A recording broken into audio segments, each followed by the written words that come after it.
একটুকু দেখি আর একটুকু লেট করে আসবেন, কোনো শুনবে না।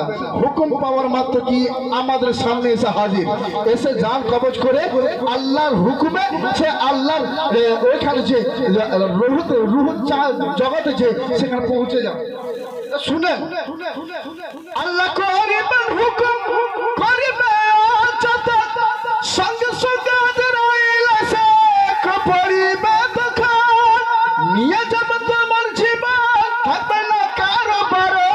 নিয়ে যাবে তোমার জীবন, নিয়ে যাবে তোমার জীবন, নিয়ে যাবে তোমার জীবন, থাকবে না কারো বারে।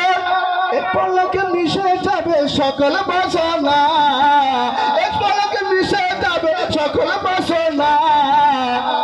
কবরে খবর আছে ভুলে যেও না তোমরা, কবরে খবর আছে ভুলে যেও না। ছাড়িয়া পাঁচতলা নামতে হবে গাছতলা, ছাড়িয়া পাঁচতলা নামতে হবে গাছতলা। মাটির ভিতরে হবে তোমার ঠিকানা, কবরে খবর আছে ভুলে যেও না তোমরা, কবরে খবর আছে ভুলে যেও না। যে লাইনটা পড়বো ইনশাআল্লাহ আপনার মন আপনার দিল কেঁপে উঠবে। শুনেন,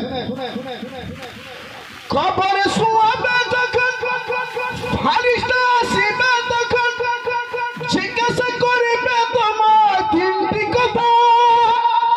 জানা থাকলে ভালো কথা, না থাকিলে খাবে গুতা। জানা থাকলে ভালো কথা, না থাকিলে খাবে গুতা। থাকবে না হাতির হয় তুমি পাবে না, কবরে খবর আছে ভুলে যেও না তোমরা, কবরে খবর আছে ভুলে যেও না। ছাড়িয়া পাঁচতলা নামতে হবে গাছতলা, ছাড়িয়া পাঁচতলা নামতে হবে গাছতলা। মাটির ভিতরে হবে তোমার ঠিকানা, কবরে খবর আছে ভুলে যেও না তোমরা, কবরে খবর আছে ভুলে যেও না। আমি এই কালামটা এই জন্যই পড়লাম, যেনারা এখনো দাঁড়িয়ে দাঁড়িয়ে শুনছেন রাস্তাঘাটে দোকানে দাঁড়িয়ে, আমার আওয়াজ অবশ্যই আপনাদের কানে টাকরাচ্ছে। বেশি বিলম্ব করবেন না, টাইম নেই।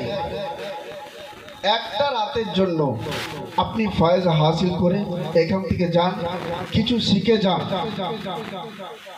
কিছু শিখে যান, আপনার পরিবার বর্গকেও শিখান।